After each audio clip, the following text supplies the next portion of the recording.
I mean, if I'm guilty of anything in this regard, I'm guilty of working too much.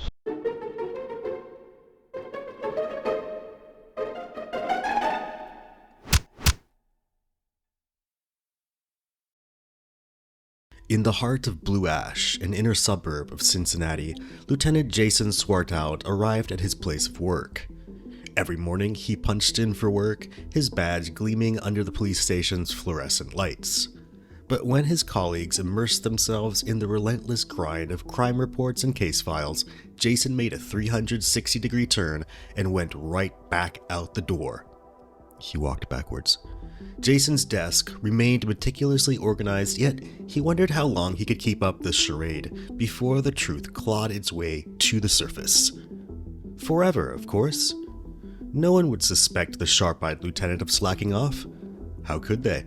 Jason had so quickly risen to the rank of lieutenant on the back of numerous positive job performance reviews and commendations. So imagine Jason's surprise when he was brought in for questioning.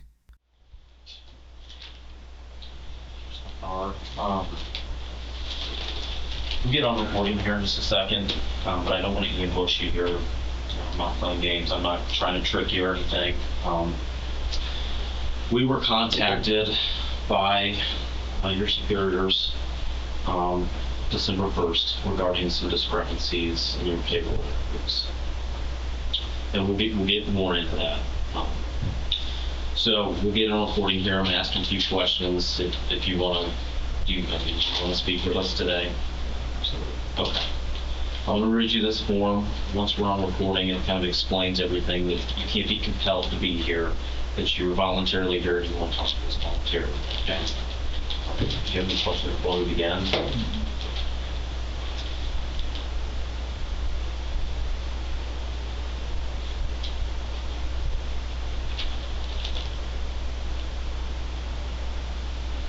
Jason, how do you spell your last name? SWARTWOUT. Is that German? It's Dutch. Dutch.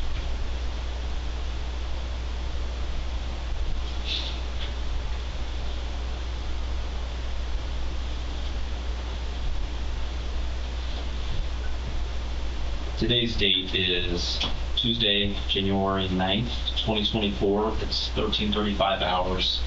BCI Special Agent Steve Seitzman and Rick Ward are here at the Blue Ash Police Department to speak with Lieutenant Jason Swartout regarding a complaint of some discrepancies in his timesheets that he submitted to the Blue Ash Police Department. Sir, I'm going to read you this form as we talked about off the record. This investigation is being conducted in order to determine whether any criminal laws have been violated on the part of those involved in this matter, specifically to collect facts and information to be provided to the prosecutor and/or grand jury in order for them to determine whether the conduct involved is authorized or prohibited by criminal statutes. Your participation in this interview is voluntary. You may decline to answer or cease the interview at any time. You are entitled to have an attorney present if you wish. This criminal investigation is separate from any internal administrative investigation which your employer may or may not be independently conducting. You are not being compelled to give any statement or answer to any questions. This is not a Garrity interview where you can be compelled to reply, where you can be compelled to answer any questions. Understand that? Yes. Yes, sir. If you could print your name here, sign here, and then date and time, and it's 13:37.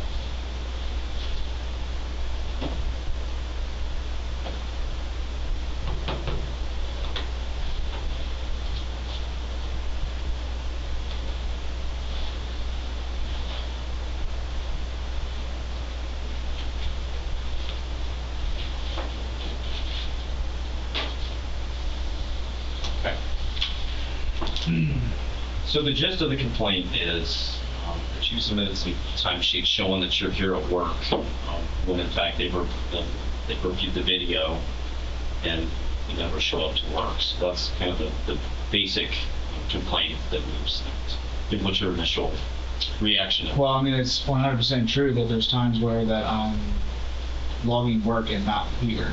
It happens all the time. I'm probably work 45% of my time at home. numerous reasons. A, because it's crazy hours, because I start getting phone calls and text messages starting about sometimes as early as 7 o'clock about things, whatever, all the way up until sometimes 9 o'clock at night. So I can't be here all day. And where my office is located, I don't know if it shows you or whatever, but it's kind of a main thoroughfare for people, and people walk in all the time. So I close my door so I can get work done.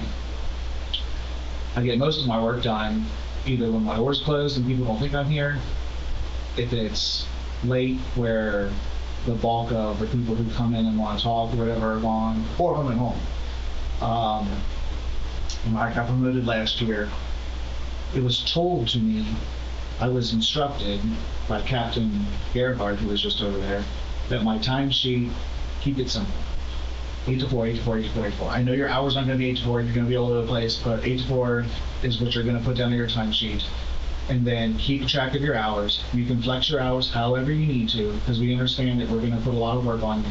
And that's just kind of the nature of my position, which is basically like 2 positions or 2.5 people's worth of work that I do. Because they eliminated a job, gave me all that, plus a bunch of other stuff. I can go over all that with you. So I was instructed that my timesheet, instead of it being the finance and the city manager didn't want to see my timesheet of, crazy hours of, that I was here from 10 to whatever, or this and that, and that I just kept track of when I worked overtime, and that I could either take it in overtime and pay, or I can take it in, flex my hours, and take off like on a Friday if I wanted to, or whatever it was the case may be. So at the beginning of the year, when I got promoted, I was logging that. And I got to a point about 6 months into this where even with taking overtime, even with, I was still like 60 hours at the owed to me. But the problem is I can't take off because that just compounds the problem. So, so I stopped keeping that notebook. I could probably find it. It's probably in my office. And the other thing is the bulk of my overtime that I work is OBI task force, which I'm not sure if you're really familiar with that. So as the policy says, every minute that I work on the OBI task force has to be in overtime. So the city can get reimbursed, which is why Captain Pullman wasn't allowed to do the OBI task force anymore. He had it for like 12 years, but he was no longer allowed because when he got promoted and he was salaried, there was no provision for him to work in the overtime, so he had to give it all to me. So a ton of it that I do, and some of it's like, so if I work on the OBI task force, for instance, and I'm here during regular work hours, I have to account for that for the city, to be fair to the city, that I'm working on something that's not city related, right? So what I was instructed by Captain Pullman, also what he did, is that he would just put his overtime, he would work on other things when he could. So I take OBI task force stuff home with me all the time. I have access to my email, to Lexipol, to InTime, which is the scheduling software, because I do all the scheduling for patrol sergeants, everybody, dispatch. And so, so yeah, I do a ton of work at home. And then the other thing that I do is that because the city owes me so much time, I can't just keep putting overtime and overtime on there, because it's just like, it gets to a point to where it's just, I constantly work. Constantly. My wife yells at me all the time because I'm nonstop working. I just spent 3 days in the hospital with high blood pressure, where they found signs of a previous stroke, which was scary.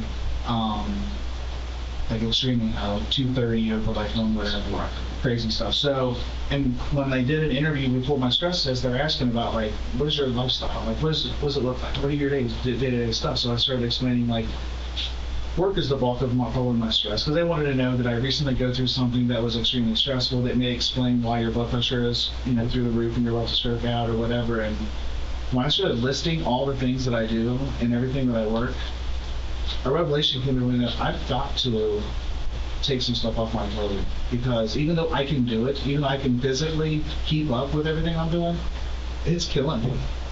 It literally is killing me. So for the timesheet discrepancies, there's 100% going to be time where it says that I'm here at this physical location and I'm not, and that's normal, and that was what I was instructed to do. Both Captain Pullman and Captain Gerhardt both. When I asked for advice on the OBI task force from Captain Pullman, he said, yeah, I routinely take stuff home and work on stuff from home. It's like I'll be sitting there with my wife, watching a show while I'm doing my calculations for all the agencies and saturation hours and all that. And then I was instructed to keep my time sheet simple. Just keep it simple so that way that, it's not crazy looking, so when you turn in, it's not whatever. But yeah, All right, let's back up a little bit. Just want to get some information on you. How long have you worked for 10 years. SPD? Where'd you work prior to here? I worked for SORTA, Southwest Ohio Regional Transit Authority. What'd you do there? I was my job title when I left was Technical Services Coordinator / Quality Assurance Coordinator. I was kind of basically like the assistant director for the maintenance department. So you started as patrolman here, and then did you have additional duties as you got some time on? Were you a detective? yeah, so when not long after I started, we had an opening in the traffic safety office, and because I investigated fatal crashes with buses as a mechanic and manager, the person Dane Baumgartner, who was in traffic safety at the time, said, hey, I think this would be a good fit for you.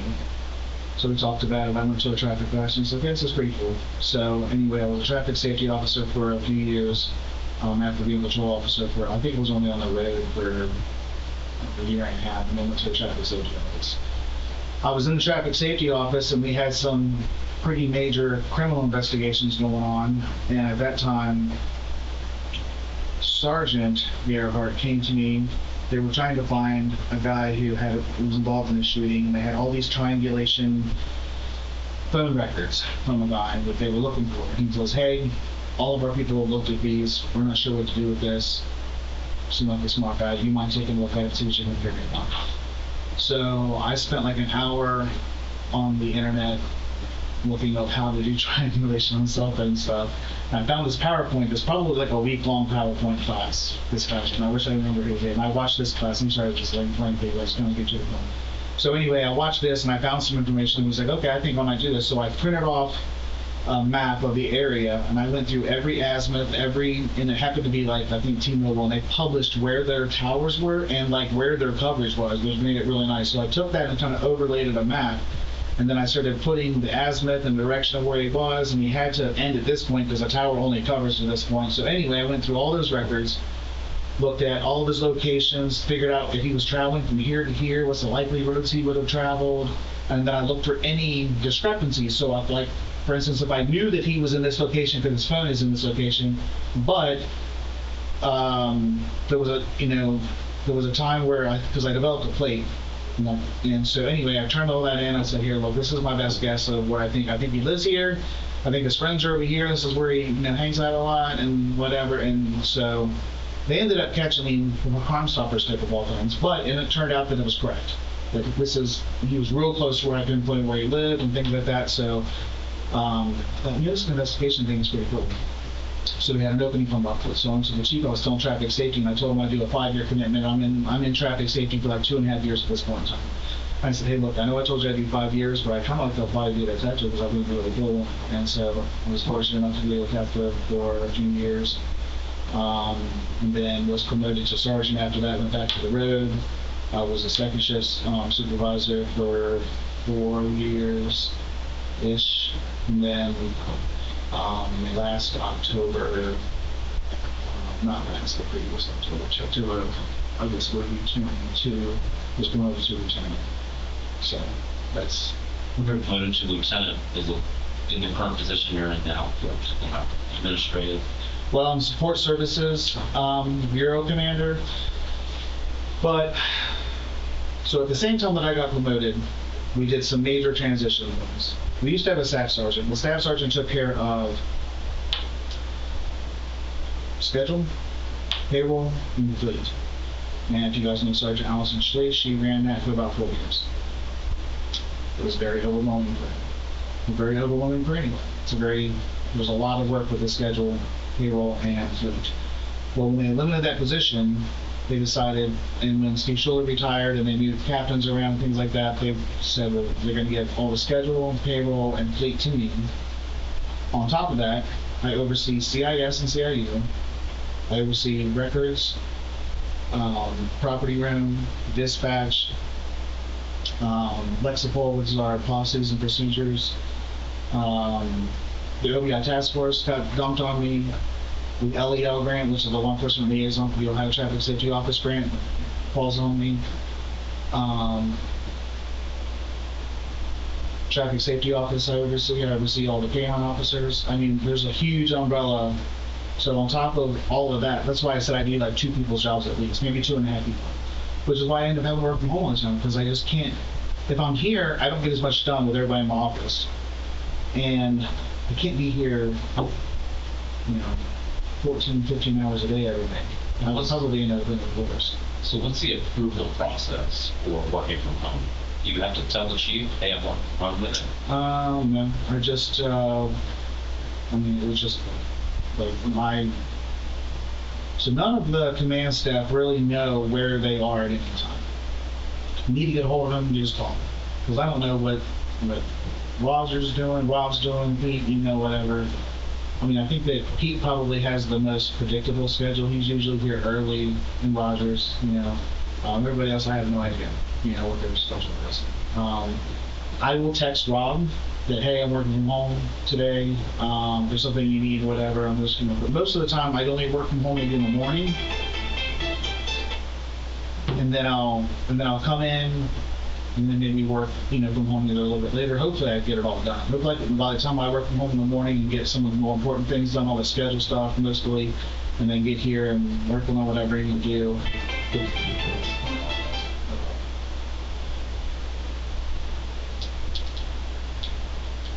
So no, there is no approval process. I just tell them what I'm doing, and if they need to get a hold of me, they can call me and figure it out. The other thing is, like, if I need to flex a day, so if I don't even know how many hours that I've worked and not taken pay or time off for. The last time that I stopped, it was in the 60s on how much the city owed me as far as time or pay. So shame on me for not keeping track on exactly what the number is, but it got to the point where it was just ridiculous. It got to the point where I was like, well, I can't take off, because if I take off, then I get backed up. So Captain Gerhardt and I a lot would play ball. Be like, hey, you got plenty of time, let's go play golf, on this particular day, sure. And I would keep track of, when I took off and things like that. But the thing is that I would still have to work that day. Even if I took off, I would still end up working that day for at least probably 3 or 4 hours, because things need to be done and nobody else does what I do. Nobody else, I can't just give it to somebody else and say, here, you take care of this. I go on vacation and I take my laptop and my iPad with me, and I'm working on vacation, because I don't log those hours. I don't say, well, whatever. It's just like, I just know that the position requires so much of me that I just do what I have to do. I'm in the hospital in between stress tests. When they put the contrast in, you gotta wait like half hour to get in. And I'm taking phone calls and text messaging and doing work while I'm in the hospital. My wife about lost her mind when I was laying in bed, and she's like, what are you doing? I'm like, I'm just kind of, she's like, this is what's killing you, is that you're nonstop working. I'm like, well, what am I supposed to do with that? Nobody else does this. I can't just say, hey, can you take care of it? Now, I was able to make a couple phone calls. Roger took care of something that needed to happen for me, but a lot of it I just have to do. Okay. I want to look at a couple days in particular.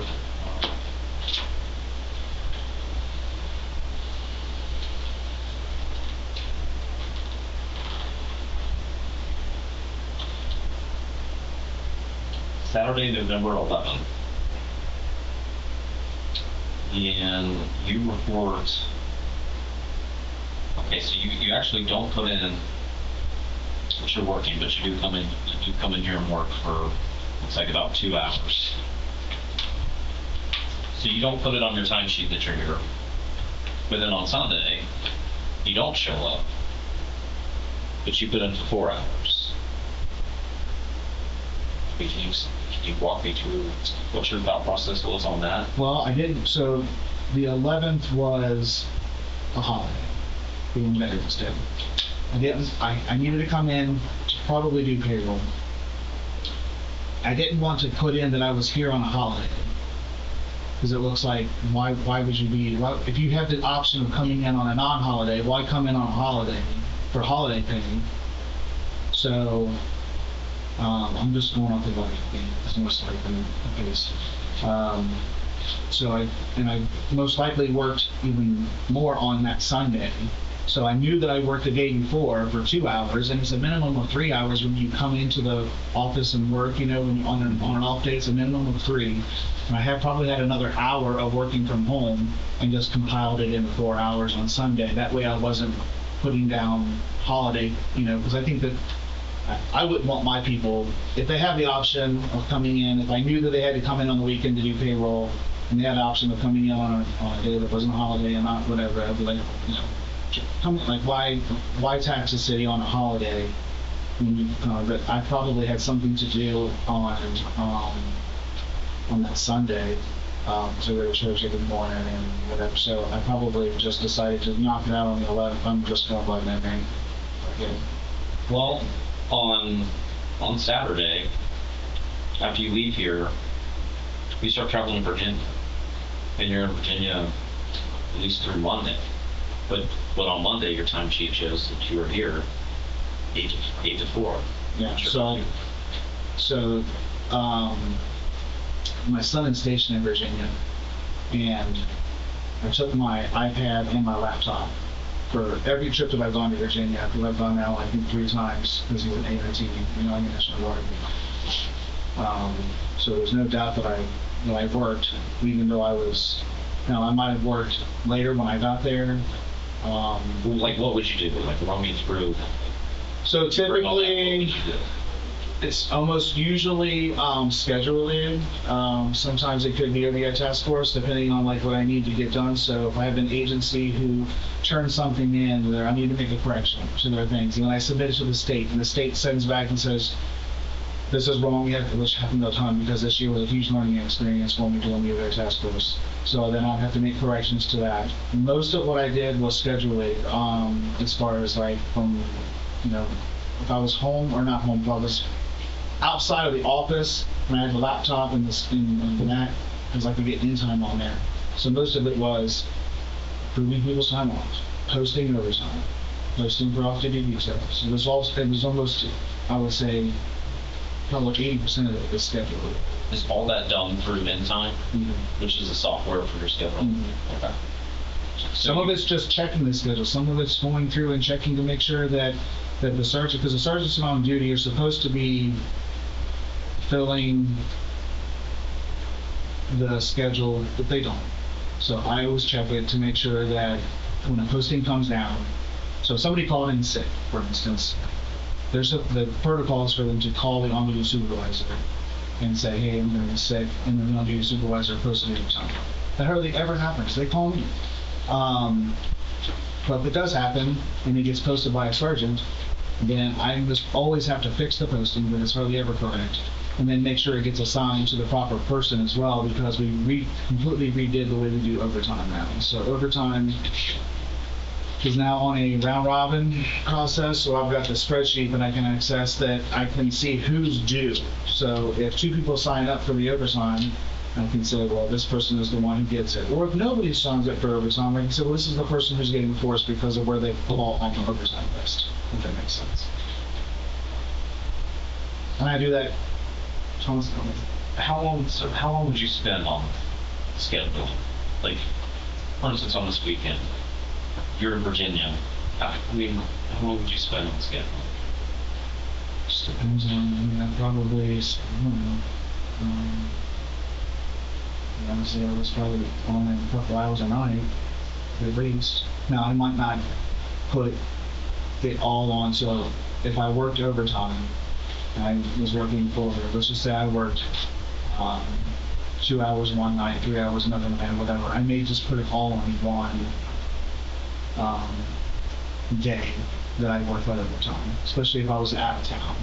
Like, I may just keep track, like, if I'm on vacation or if I'm, whatever, instead of saying, well, I spent 2 hours this night, an hour this day, whatever, just say, like, I spent a total of 4 hours working on the schedule, and I'll put that on a date that makes sense. So it may not even be the day that I. So if you, I didn't mean to cut you off. So if you work overtime, I'm using this on Saturday, if you work a couple hours, and then Sunday you work 3 hours, you may just put them all on for Sunday. Sure. Is that what you're saying? Sure.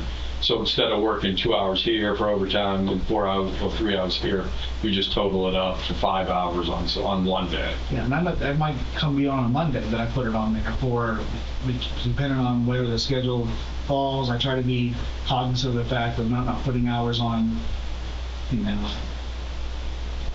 days that it's going to cause, like a holiday or something. So you going to Virginia, out of state, and bringing, you do not have to get that approved from anybody, saying, I'm out of state, but I'm going to work remotely from another state. Correct. Well, for example, Monday, November 13th is a holiday. It would have been observed Veterans Day. I guess for me it would have been, yeah. And you're putting that you worked 8 hours when in fact you probably did, right? You may have worked a couple hours the day prior. So I don't recall how many hours I worked for that weekend, but because the schedule owes me so much time.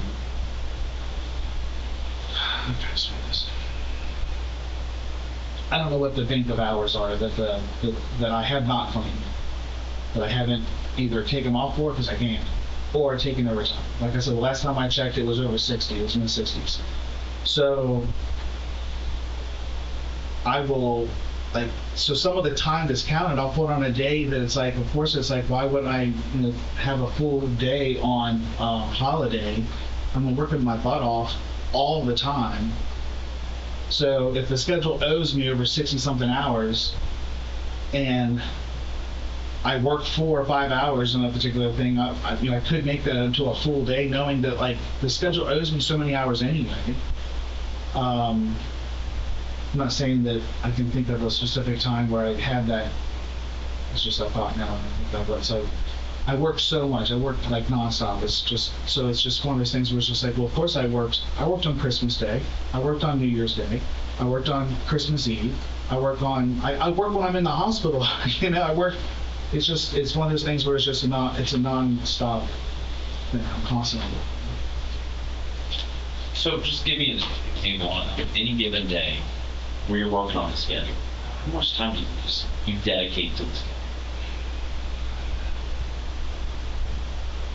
Sometimes, like I said, it's just going through and looking, but like recently, I'd say, so at the end of the year, I work a lot more than I made during the middle of the year.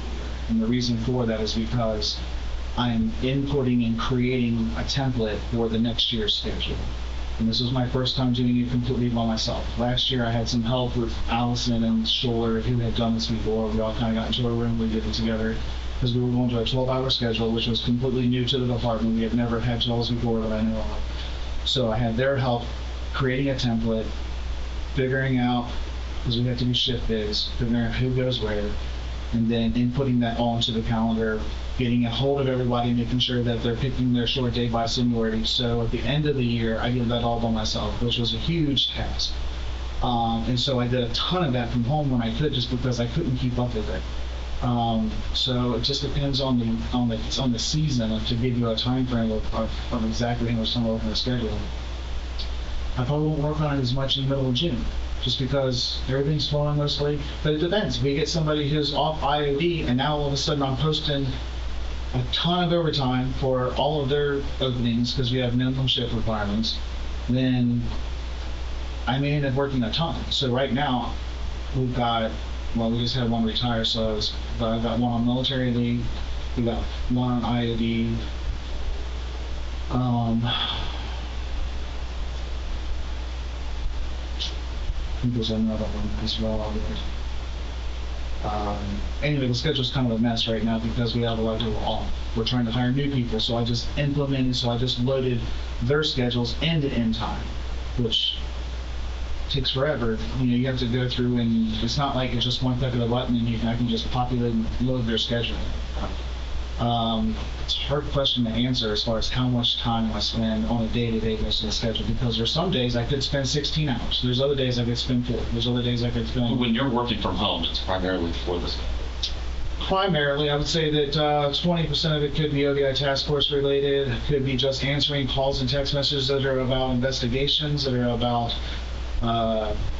canine stuff, about our records or Axon or uniforms, because I'm in charge of uniforms. I have Sergeant Baumgartner helping with that too, but I do all the uniforms and gear, so if somebody needs something ordering, I do all the procurement for firearms team, so if they need something ordered, I order all that.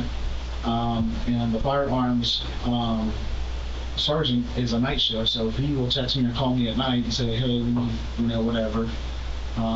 It just depends. There's a huge umbrella of calls and texts and work that come in that it's not, I would say the bulk of it's scheduled, but it may not be the bulk every day.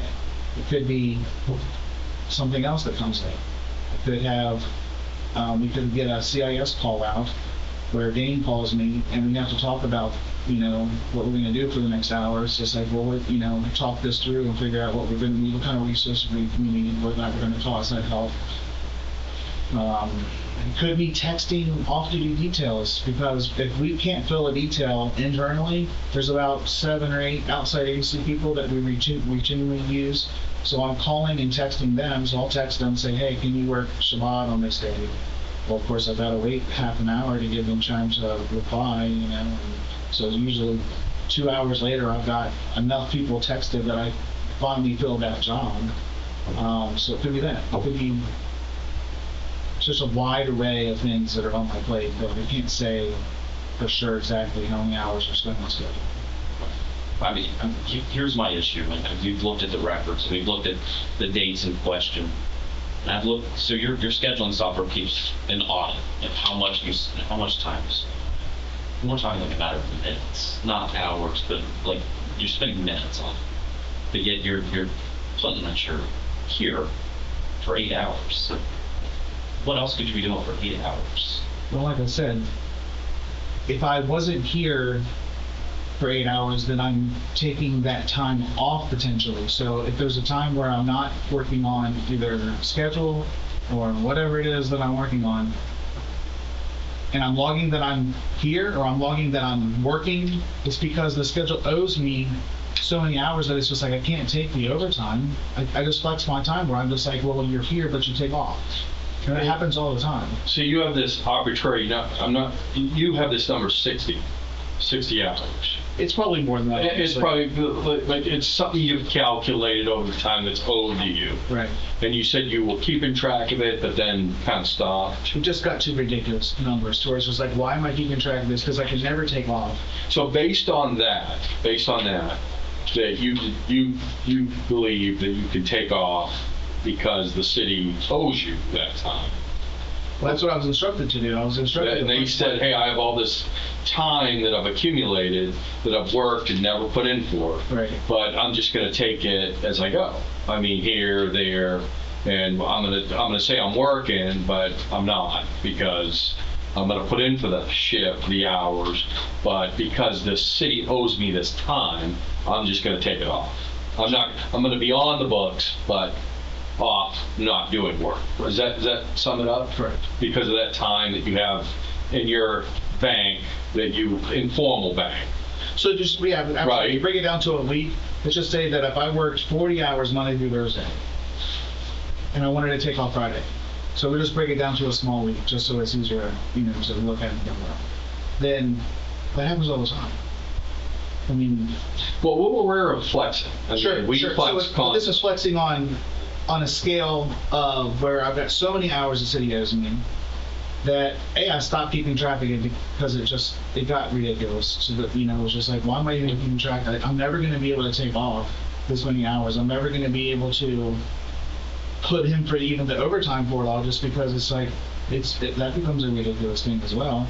So So when you're in Virginia, are you working or are you taking that bank time? both. Both. Working. I may not work 8 hours. I may have only worked, I don't know. I'm not sure. Okay, that's fair. So, but my point is, so you take this bang time, whether you're in Virginia, whether you're in Ohio. Sure. But you, according to you, you don't tell anybody. Who's your direct supervisor? Captain Muir. Okay. You don't tell Gearhart, hey, Captain, I'm going to Virginia. I'll be out of state, but I'm going to be on the clock because I'm going to bring my laptop, my iPad, and I'm going to work from where I'm going to see my son in AIT. Okay? So that you don't have to do that. You think that's appropriate to leave the state in your position, like you said, big umbrella, all these responsibilities, right? You think it's appropriate to leave the state, not tell your direct supervisor, I'm out of state, but I'm going to be working, particularly with you being over the investigative section. So I'm just curious, you believe that's a proper way to conduct? I would tell him Yourself. I'm going to be out of town. So if I'm going to be out of town, he knows, hey, I'm going to be out of town. And that either... So when you went to, I don't mean to cut you off, but I don't want to lose my train of thought. Sure. So when you're in Virginia, you told Gearhart, I'm in Virginia, and I'm not going to be available to respond if need be of homicide, etc., whatever it may happen. Sure. I'm not going to be. You let him know that you're out of town, but you don't let him know, hey, I'm going to stay on the clock. I'm bringing my laptop. I'm going to be able to deal with issues as they come up, fill in details, doing scheduling, doing everything it is you do, answer calls, uniforms, or whatever you have to deal with. But you don't tell him that, but you tell him you're out of town. Right. Okay. I have a follow-up question to that. Sure. If you told him you were out of town, why would there be a text message from you to him saying you have a lingering headache? When in fact you're in Virginia. Why would you tell him you have a headache as if you're taking a sick? If he already knows you're out of town, why would you say? Yeah. You see how it looks? Sure. I mean, I'm again, like he told you, we're not tricking you. We're not saying we got you. We're just trying to wrap our brains around that. Obviously, they have major concerns about this. Okay, when they're saying that they told you could do all this, they obviously have major concerns over what they're seeing. Hence the reason why they call us in. Okay, so we're just trying to wrap our brains around it, and to be honest with you, Jason, it's not making any sense to me. I've been doing this a long time. Now we flex as BCI agents. Sure. Okay, we work, if we reach 40 hours and we got not much going on, I'll take a Friday off. I'll tell my boss, hey, I'm at my 40, I'm taking Friday off, gonna go hang out with the wife and kids. You know what I mean? And I will not be working. I will not be, obviously we answer calls and stuff, but I'm just trying to figure out, you're in Virginia, and you're putting in 8 hours of work. And you're telling them you're out of town, but you're not telling them, oh, I'm gonna work. And then you text your boss saying, hey, I have a headache today. But you're in Virginia. Why do they give a shit if you have a headache and you're in Virginia?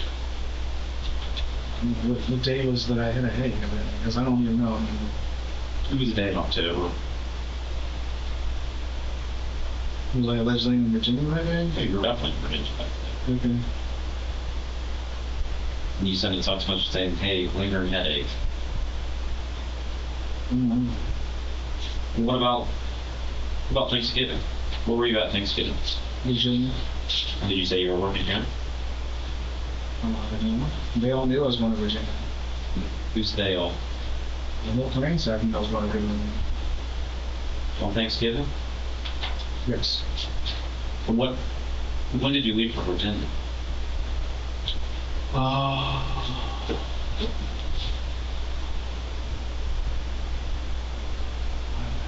Wednesday, right? Probably Wednesday. Okay. You put you were here from 8 to 4. You come here, you're here from 7 to about 10:30, and then you head to Virginia.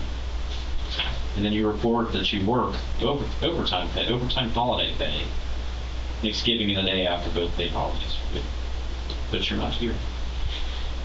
And I find it hard to believe that you worked on Thanksgiving while you're in Virginia visiting your son. When your car is all over the place. All those days you're there. You're all over the place. You're not stationary in one place. All over Virginia. Okay, so if the schedule owes me an absorbent amount of hours, where I'm never going to be able to accumulate either putting that into the form of getting paid for that or taking off for, like, there's no way I can take off like 2 weeks and just say, hey, I'm going to take off, and all the days that are owed to me, I'm going to take off a 2-week vacation because the schedule owes me 2 weeks worth of hours. So a day here and a day there, as far as like recouping my hours, as far as, like, why not have that on a holiday where I would normally be able to take off. Okay. I understand what you're saying. Okay. I understand what you're saying. But applying hours retroactively that the city owes you from, months before doesn't make any sense to me. Okay, I understand it's hard to take time off with everything you have, but people do it every single day of the week. I mean, we all have immense responsibilities, but everybody takes vacations, everybody takes time off, and things get done when they get done.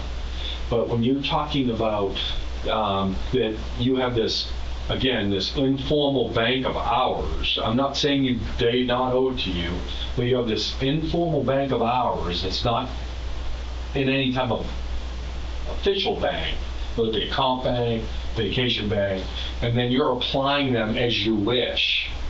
But in this particular case, you're applying them to 2 paid holidays. Sure. So how do we know that bank of hours is consistent with working holidays? You see what I'm talking about? Am I making any sense? Sure. How do you know that bank's not paid in full? How do I know? Right. It was never getting smaller. Even when I would take off to play golf here and there, whatever, and I was writing down, hey, I took off 4 hours early to play golf with Rob. Nonetheless, I ended up working 4 hours later, or the next 2 days took up for that. So it was never getting smaller. It never one time was it getting to a point to where that I was catching up with it. So that's why I stopped, because I was like, well, it's just pointless. What did the chief say when you told him, I'm having these problems, I can't get all this work done, I'm owed this much time? What did the chief say when you told him? Well, I haven't had that direct conversation with the chief. I'm a pleaser, and I don't want to make it look like that I can't handle the duties that have been given to me. So the only conversations I've had about being overwhelmed with work is I have had some conversations with Captain Pullman about having a lot on my plate and overwhelmed. We both discussed some ideas of how to take some things off my plate. So just recently, I took Lexapol and I gave it to Sergeant Duncan, and I'm still training him on how to do it all. But he just recently got that. So that was a plan in place to kind of take that off my plate. Captain Gerhardt was originally going to take over the fleet for me, but that didn't work out because I still kept kind of getting fleet-related stuff. So, because he knew that there's a lot on my plate, and he told me, like, look, you're not working for free. When I got promoted, one of his first things to me he said was, Jason, I don't expect you to work for free. We're going to have a lot on your plate, and take off when you can. When you can flex your hours, take the overtime, I don't care. Make sure that you're taking care of you because nobody else is going to take care of you. And I don't want to let you down. Are you an hourly employee? Mm-hmm. Okay. And you accumulate vacation? Correct. And you accumulate comp time? Correct. Okay. And so what is your vacation balance, roughly? What's your maximum? What's the max you can carry? I'm at the max. Well, what would it be if you were at the max? Is it 700? Is it 600? I'm not sure. I think that my vacation balance, if I had to just guess, is probably around 200 hours. And your comp balance?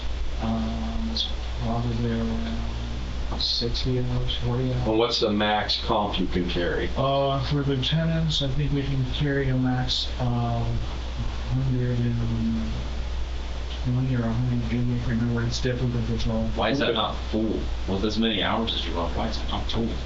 I can't take anything. You know? I understand that things are busy and you cannot take it right now, according to you, but why wouldn't you put that in there? Why wouldn't you put this 60 hours that why wouldn't you put in for normal overtime? Sometimes I did. Sometimes it was like, well, I worked extremely amount of time, so I put in the overtime. I understand working from home and trying to get shit done. I get that. But my point is, instead of doing, you have all these hours that you didn't put in for, but now you're putting in for it when you're not here and working. That's where we have issues, because you're saying, hey, I put in for this, that I worked this day, but I really didn't because they owe me time from time before. You see how that's problematic? I mean, I'm not making this shit up. No, and to answer your question you asked probably 10 minutes ago is does that seem like a responsible way to run things? If I were in charge of me, if I was Captain Gerhardt, then I would do things differently. I wouldn't have, I'm not trying to sound under this, because I respect him and he's been really good to me. But Benny, what was that last part? I said, I'm not trying to throw him under the bus because I respect him And then a you lot, said something. and he's been very good to me. Okay, I'm sorry.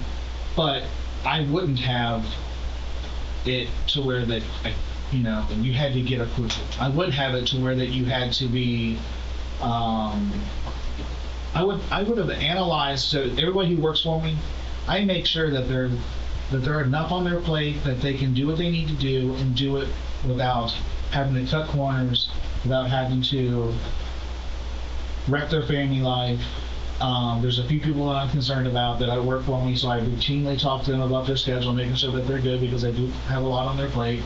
I don't get that. I get, hey, like, can you help with something? It's like, well, if I need help with something, I couldn't give it to him anyway because he didn't know how to do whatever I did. But him and I's relationship is basically like, if I need him, I call him. If he needs me, he calls me. And there's never a time where he's needing me and I'm not there, or I'm not available for whatever he needs. Mm-hmm. Same thing if I need him, he's there. He may not be in the office, but if I call him and need something, whatever. But yeah, you're right. I probably would run things differently if I was in his shoes. So are you saying the reason that you do what you do as far as this 60 hours that you refer to, and it may be more, I know you said that, this hourly informal, and I'm going to call it, we can change the terminology, but more of an informal stockpile of hours that you've worked that's owed you by the city. Right. So are you kind of putting in that burden on your bosses, saying that they shouldn't have ran it like that? Well, that's exactly what I was instructed to do. I was instructed to don't work for free. Right. Make sure that if you so put down your overtime, or you can take time off, regardless, and take care of you because nobody else is going to, which is a weird thing to say, but the reality is that I was killing myself because I was constantly working. But yeah, I would run things differently. I would evaluate their plate. So if I was his shoes, I would evaluate my plate and say, okay, it doesn't take a rocket scientist to look at my schedule and say, well, and my timesheet and say, well, you're taking overtime, which we've had some conversations because the chief has had some issues with the way that I've labeled some of my overtime. So in the past, I would put like admin, just because everything I do is administrative, right? Because on the timesheet it says reason for your overtime, so I put admin. Or sometimes I put schedule. Sometimes I put payroll. Sometimes I put whatever. Well, the admin ones, I guess, had him kind of confused on exactly what those were. Overly broad. Yeah. So Captain Gahart came to me and said, hey, I know that you're working. I know that you do a lot. And I know you have on your plate. He goes, but the overtime that you're putting on here is he's kind of confused on what that means for admin. Okay, well, what do you want me to put? Well, did you explain it to them right then and there? Like, dude, I'm doing all these things. Like, there's only 8 hours in a day, and I can't get it all done in one day. Did you explain it? I mean, I have explained it, but I mean, just kind of meant. Like when I took the position, when they said, "Hey, we're giving you all of this," we know you're going to be overloaded. We know that this is going to be a lot on your plate. However, it's not going to be forever. We're going to do this to figure things out, and then we're going to make adjustments as needed. But right then and there, when the chief's looking at your overtime, did you say, like, I am working this overtime? well, he knows that. Rob knows I'm working the overtime. He just wanted me to categorize it differently. So I was like, He wanted you to narrow it down a little bit more fine, right? it was kind of more put just don't put the same thing. Don't put admin 3 times on that page. You know, have either narrow it down or have it to where it's like, you know. So if I did, you know, I don't know, I can't even think of, you know, all the different things, you know. But if I had, you know, overtime that was related to property room or records or CIS and then don't just put admin down. Just put one thing of the whatever it was. Or You should be more specific as to what you're doing. it wasn't necessarily more specific, it was just kind of like changing it up so it wasn't the same thing. Okay. So I'm like, okay, well, I'll put whatever you want on there. And then he knew I was working, I was keeping up on everything I needed to do. I mean, if I'm guilty of anything in this regard, I'm guilty of working too much and not putting all the time that I did work on my timesheets. Listing that I am flexing the hours, the days, or whatever's on a holiday when I wasn't physically here or even out of the state on a holiday. Seemed like it. I mean, it makes sense because it's like I'm already owed so much and working so much as it is. Why not have that as a day that I'm flexing, or have a day that I might have only worked a few hours, but put that I work a full day? You know what I mean? Yeah, but the problem is you're putting that you work 2 days holiday pay. I can understand that. And you're not even here. I can understand that. I get flexing, but I think you're trying to convolute flexing into this to why you're doing what you're doing. You know, flexing is not putting on the Thanksgiving Day rate that I worked both of these days for holiday pay and in some cases overtime, when you're not even in the state.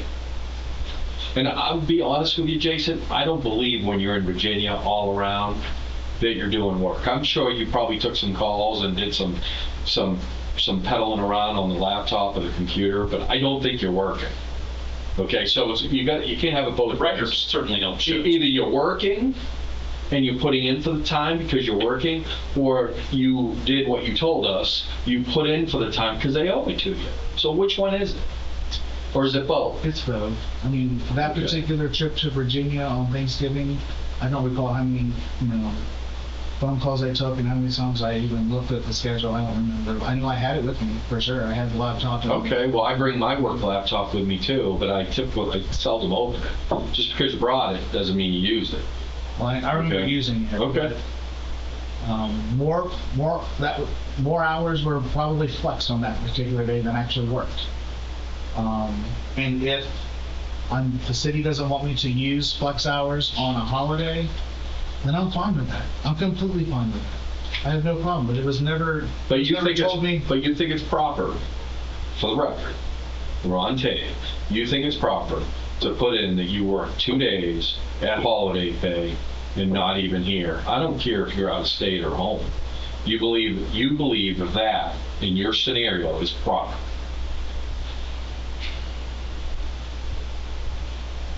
I wouldn't have it that way, but it was never described to me that it was improper. So you're defaulting back to you were told not to do that. I wasn't told not to do that. Okay. It was told to flex whenever you can because Flexing is working 60 hours and you're at 60 to 50 to 40, 60 hours on Thursday and say, hey, I'm going to go golf on Friday and take the rest of the week off. That's flexing. That's the definition of flexing. I totally agree. In my particular case, the hours just kept adding up and adding up to where that I was just not able to flex. I wasn't able to flex the time to be off. I had to take it in overtime or flex when I could. So if I had something to do where I could flex, then I'm like, well, I can finally take some flex hours because I'm going to be XYZ. I'm going to be out of town. I've got this function to do. So I can finally flex some time because I've got, I've worked enough previously to get everything set up where I can flex the hours. Here's the problem I have with this whole flexing thing. And I've stayed quiet for a while. I'd let you try to explain it. I've analyzed a few months of your timesheets and the records, and you come out ahead on that. The city is losing to the tune of over $12,000, where you're not here, where I assume you're flexing most of the time. How is that from home? Or as you say, working from home. But again, I've looked at the scheduling software, and it's on each day where you claim you're working from home, when you're not here, we're talking minutes where you're in that scheduling software. I think a maximum of 20 minutes on it's on not any given day. It's not. You may stagger it a little bit here and there, but we're talking minutes. We're not talking we're not even talking an hour of time that you've spent on the schedule when you say you're at home. Do you see the issue here? And this is just 3 months that we've been able to analyze so far. In this, the city's definitely not coming out ahead. Well, is there anything else going on? I would disagree on. I mean, whether or not I'm in the scheduling software or I'm not, if I'm logging that I've worked so many hours, it's because I've worked so many hours. Whether I'm here, whether I'm home, whether I'm wherever. I'm constantly working.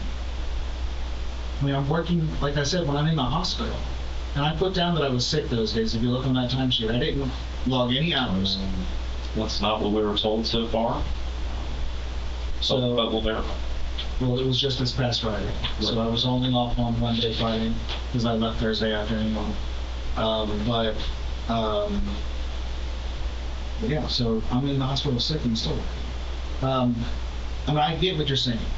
Let's talk about December 13th. Scheduled to work that day. Time sheet reflects 8 to 4. You arrive early. You arrive at 6:40, and you leave at 5:45. But you're working an off-duty detail, scheduled from 7:30 to 5:30 p.m. How can you be working your normal hours in an off-duty detail, and then another detail on top of that? I mean, you're getting paid 3 times for the same hours. Again, by 3 different entities. I had an opportunity to use some flex time because nobody signed up for that off-duty detail. I did not want to work that off-duty detail. It's the last thing I want to do is work an off-duty detail because I'm so busy.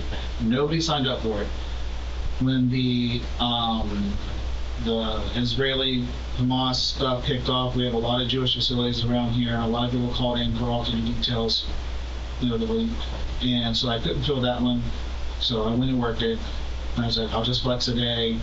I'll have my iPad with me and stuff in case something happens. I'll have my cell phone in case something happens. It was, I think, right across the street. You understand that's triple dipping, right? Well, no, because I've already owed. If I have to take off in order to be compensated for the times I worked overtime, but not claimed overtime, then put it in my comp bank. I've got my bank of hours that I can flex. That was a perfect opportunity for me to go ahead and flex that day and work an off-duty detail. I'm not seeing it. You're still getting paid for that day, though. But that's not the definition of flex. You're here. You're getting paid by 3 different agencies. Blue Ash, and then the 2 entities for the detail. There's a 2 or 1. Yeah. The OBI task force requirement is you have to fulfill your 8-hour day before you can start tapping into the OBI. It's a day-by-day thing. That's not what it was going to mean, and that's not how. And certainly the OBI task force doesn't owe you anything. That's 60 hours. They don't owe you any of that. So there's some days where you're saying you're working this OPI task force, you're not here, Which is being paid by the state of Ohio, not which is Blue being Ash. paid by the federal government. Because I'm working on the task force. I may not even, But you're not here. How are you working on the task force if you're not here? I can work from home. I can see my emails. Okay, so- what's going on. So there's records then, so you work email, I'm assuming, right? Mhm. So there's records of you interacting with the state and the federal government on, So it could be just me just printing off the papers that are from the task force and then just going over the sheets and then putting like all the agency information into one of the other, into a tabulation and then making sure that they all add up and everybody's fringe rates are correct and all the stuff that you have to go through on a monthly basis for all the OBI task force stuff. And there's a lot of work that goes involved in that. So Roger routinely, when he gave it to me, he said that he would print off stuff and work from home because he couldn't get it all done while he's here. But you're saying you're working these hours like after normal hours, like from like 6 p.m. to like 8 p.m. You're saying you're working this OPI. And that's There'd be nobody here to bother you, and you could close your door and lock this. Sometimes I was physically here doing it, and sometimes I was during those hours. So if I logged 6 to 8, sometimes it was 6 p.m. to from 4 to 8 or from 4 to 6 or whatever it was. There was other times I was working on it from like 10 until noon because I had to hurry up and get stuff over to finance so that they had time to cut POs and get me check numbers so they could have that. But I can't log that during my normal work hours because then the city doesn't get reimbursed for that. I have to log that at overtime. So then when I'm at home working or here working on something not OBI task force related, then I'll put the OBI task force hours on that. Does that make sense? So if I worked 10 to noon on the OBI task force, just throwing out a move, I got you, you tack it on the back. I would tack that on the back. And I understand. Because if I put it during my normal work hours, then I can't submit that to the state for reimbursement. Does that make sense? I hear what you're saying, and I disagree with you as far as it has to be overtime. I don't think that's correct. I think you could just not work your 8 hours here and get paid straight time for that task force, but that's neither here nor there. But I can't do that. Well, at least I can't get reimbursed for it. I could, but then I'd be taking money away from the city because I'm doing work that's not city related. That's the reason. But on other days, you were triple dipping on one day, and you're getting paid by 3 different. And I flexed my hours on a day that I took off physically here because I was owed so many hours, but I wasn't triple dipping. I just didn't put in the overtime that I worked previously. I put those into my bank of hours. Yeah, again, this is this bank of hours that's never been recorded formally in your comp bank. That's the problem. I mean, I'm not saying you didn't work your ass off, or I don't know, to be honest with you. I just don't know. But if it's not documented or it's not in your bank, then they do not exist. You can't retroactively say, hey, I worked all these hours over, from 4 months ago and it's owed to me. So I'm just gonna, at my choosing, take these days off but yet get paid for them, and particularly some overtime, some holiday pay. It just doesn't make sense to me.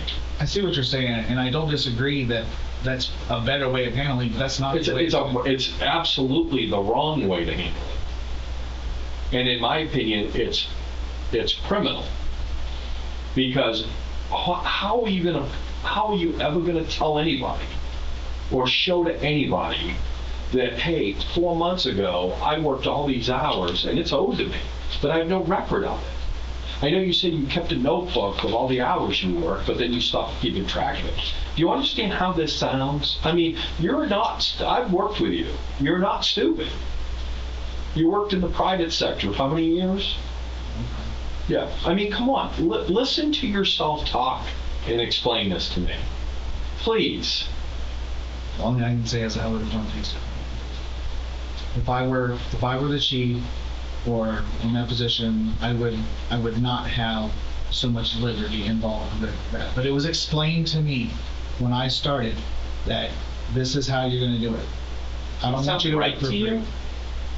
When you say liberty, So they're trusting you to do the right thing. Correct.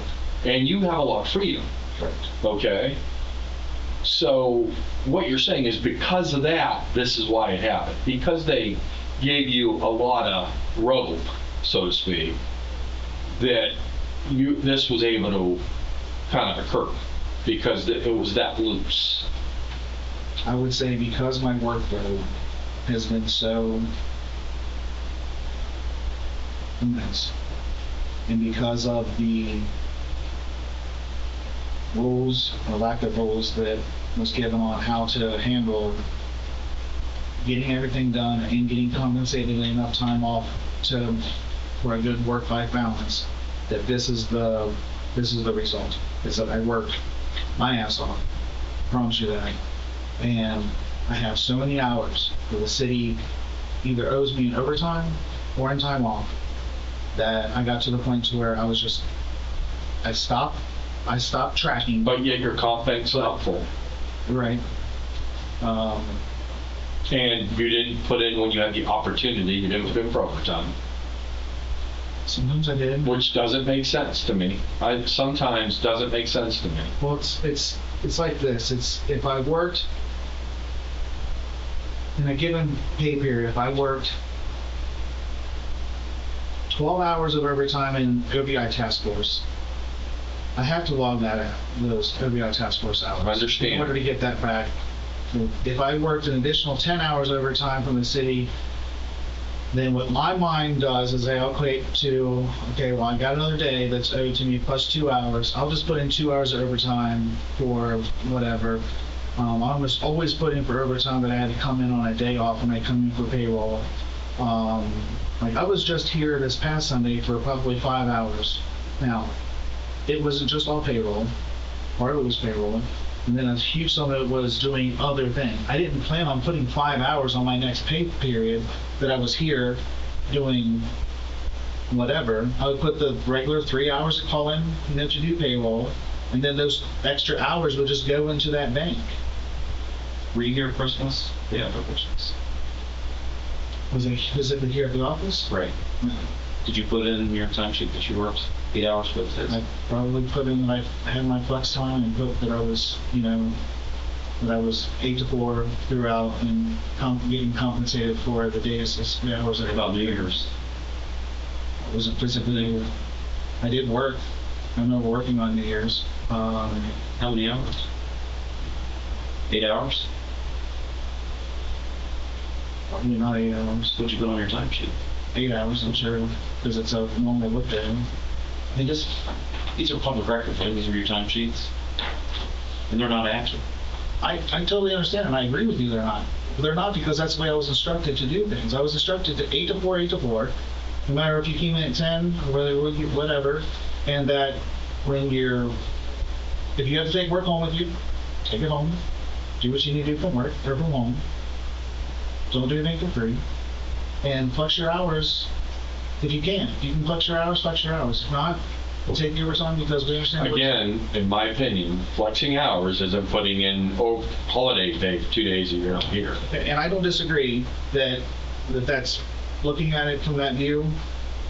Jason, I think you've been doing this for so long that you've rationalized in your head that you've worked a couple hours over here and there, and you've rationalized in your head.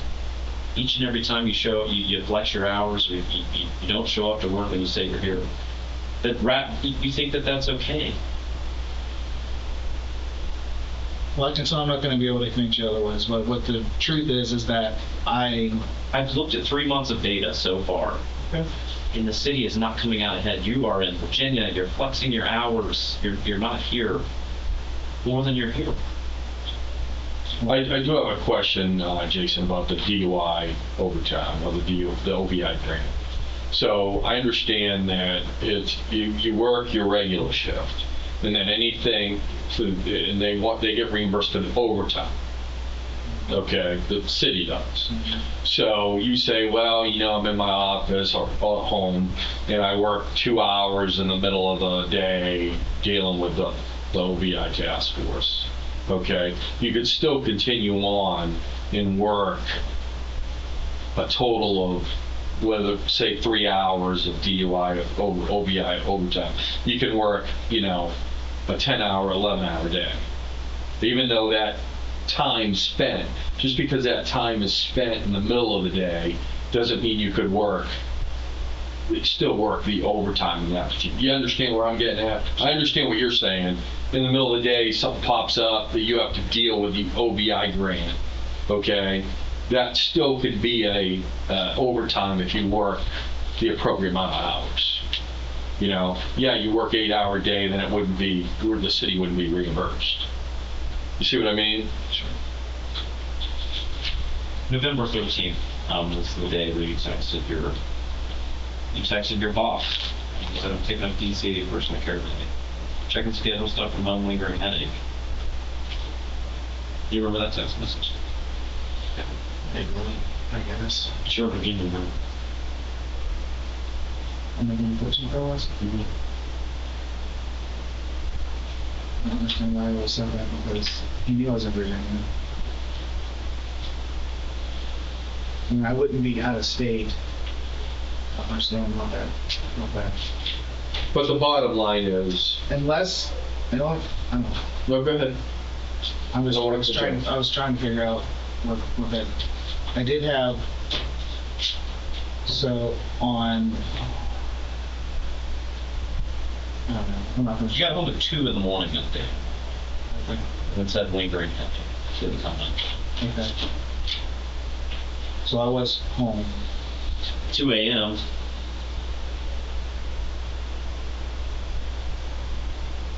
Okay.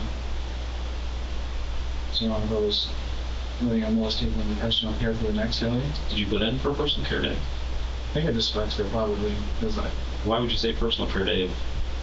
What? Because personal care is a specific thing. It's specific code in your timesheet. Right? yeah, like I said, I was so far backed up on taking time. that's been a reoccurring statement. And it's true. That's why it's a recurring statement. Okay. Is there, To fix this, what I would implement is a more strict schedule on hours, just like you would like for a sergeant or whatever, that your window of your start time is between here and here and blah, blah, blah. And that when you got your flex time, you had to use within the same pay period. You couldn't just hold on to flex time forever. You had to use in the same pay period. And that's what I would implement, and that way that and then your schedule, instead of being told to keep it clean and keep it simple on your schedule, 844, put your actual time that you're working. No problem. so you're saying the lack of procedure, or the lack of policy, is what led to this? For sure. There's no policy on how you're supposed to do your overtime. I understand no policy on how it's supposed to do my overtime. You have flexible, correct? Yeah. And you have a policy on documenting big work times. If you work overtime, log it. Did you not follow the policy? Like I said, I was given a lot of liberty in using flex time. So there was plenty of times where I didn't. Did you do what the policy told you to do? I know you know the policy.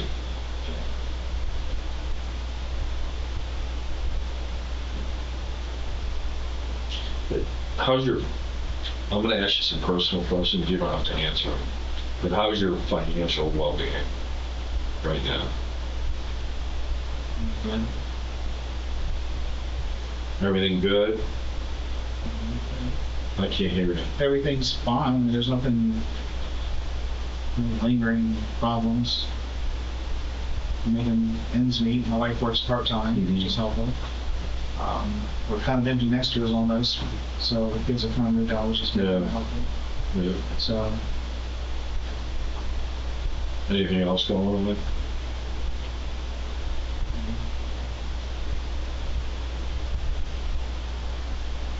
if you think that I'm working, that I'm logging hours in that aren't true hours to be able to steal from the city of Blue Ash, I promise you that's not the case. I'm working a lot of hours, had more hours that I could either use in overtime or take off, and flex those hours on days. Yes, you're right. Flex day on a holiday probably doesn't. Doesn't. What's that? Multiple holidays. Yeah, it probably doesn't meet the spirit of flexing hours. Now, I wasn't told not to. I wasn't told that that was something that you couldn't do. But I understand how that looks. When I'm owed an exorbitant amount of hours and I have an opportunity to flex on a day where I know that I'm not going to have a lot of work issues because it's a holiday, it makes sense for me to flex that day. I mean, you can take double time on holidays, right?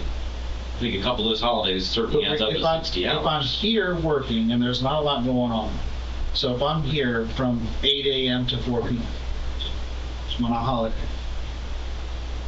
and there's not much going on, I'm walking around just BSing with people on a holiday. You should be able to get plenty of work done, though. Well, no, but that's in and out of your office. the part of like being a holiday, though, is that you don't have a lot of work going on at that particular time. So How is it that this work that you did, you do a lot of work, how is it that there's no work for you to do on these holidays? I'm going to say there's no work. You're taking my statement that I'd be walking around most of the time and saying I'm not going to do any work. No, you said, I'm going to revert back to what you told us. Okay, you said we could come in here, which I actually understand that, okay, because I go through the same damn thing. All right, you say you're in the office, people are coming in and out of your office, they want to bullshit, they want to talk about, uniforms, whatever it may be, you can't get shit done. So you work from home, okay, where you get some peace and quiet, right? Mm-hmm. Then now you're telling us that coming here on holiday, which would be an ideal situation to be able to tuck away and get a lot of shit done. Now you're telling me you're walking around bullshitting.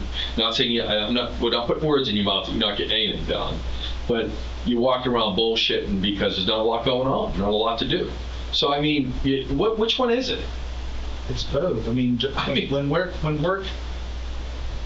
a holiday, you get everything you can caught up before holidays because people are off, right?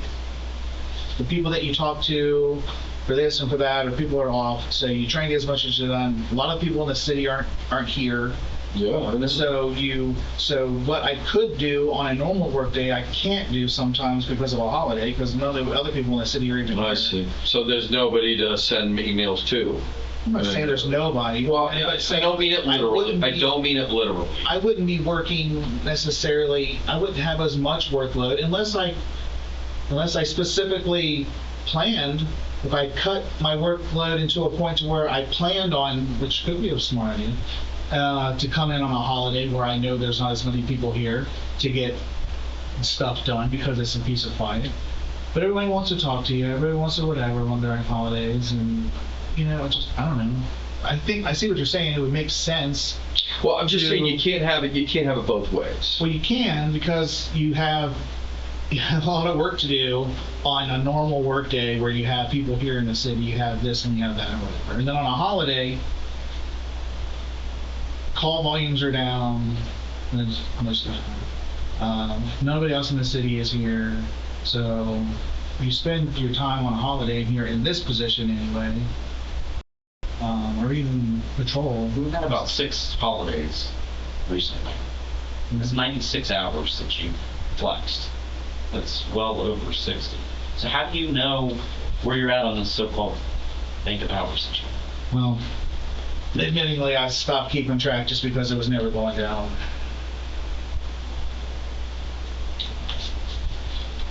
Is there anything that we didn't ask that you think is crucial to this investigation?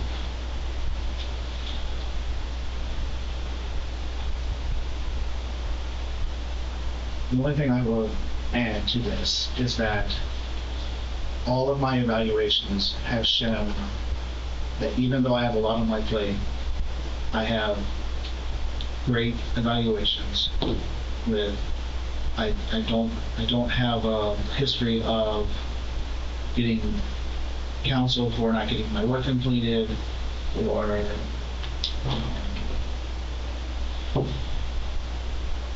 not meeting deadlines, um, all the things that will show that I have a lot on my plate and I'm able to get it done. Is it killing me?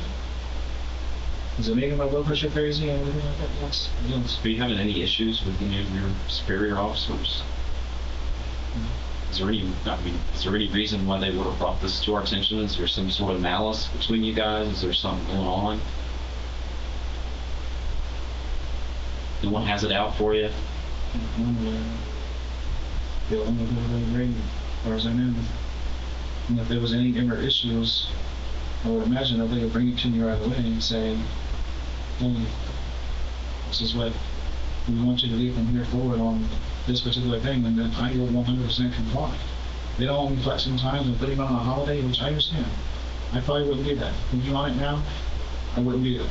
I would say you need to flex it. My rules would be anytime flex needs to be within that pay period. If you can't get your work well done in that pay period, you gotta take it in normal comp or overtime, and that way you can account for every pay period. You have a policy that tells you what you do for hours worked and hours worked. But what I was told was different. What I was told, I equated to, now that you're a lieutenant, your hours are gonna be all over the place, especially with the workload they were giving you in your position, especially taking on at least 2 people's full-time jobs. And so do what you need to do. If you need help, let me know. But like I said, I'm a pleaser where I'm not gonna come begging for help and say, hey, I can't take care of this. And in fact, it was put to me as like, hey, look, you've got a lot on your plate, but we're going to make changes in the future that are gonna help distribute this kind of stuff. There's gonna be some things that we're gonna do to make it better for these. This isn't permanent. So, well, I'll do my part, like I've always done. For the 10 years I've been here, I've always done my part. I've done so many things, volunteering hours and not put in for anything. You know how it is, an 80-20 rule, where 20% just 80% of work. I'm at every function. I am organizing every special event, volunteering my time for all the heroes and helpers and shop with the cop and all the other things that we do. Like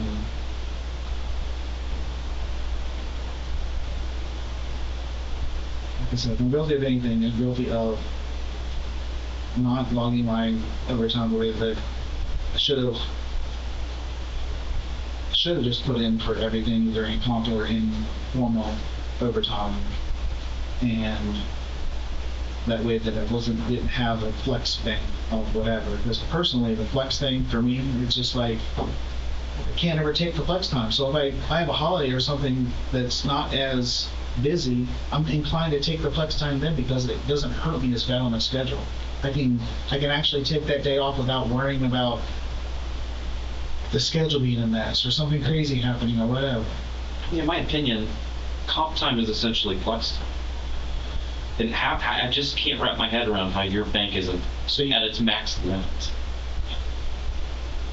I can't wrap my head around it. I stopped putting time into comp. It was just using the informal flex time that I was allowed to have. Is there anything else you want to add for record? Is everything you told us true and accurate? Has anyone told you to lie to us? I'm going to conclude at 14:56.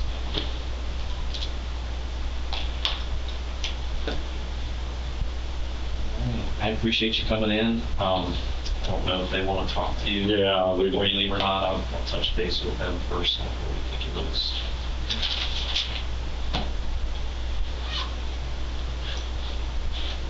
I'm sorry you guys got to go through this. It happens a lot. It's not something we enjoy. Happens a lot. As a result of the investigation, Jason Swartout resigned from the Blue Ash police force and was sentenced to probation for 6 months.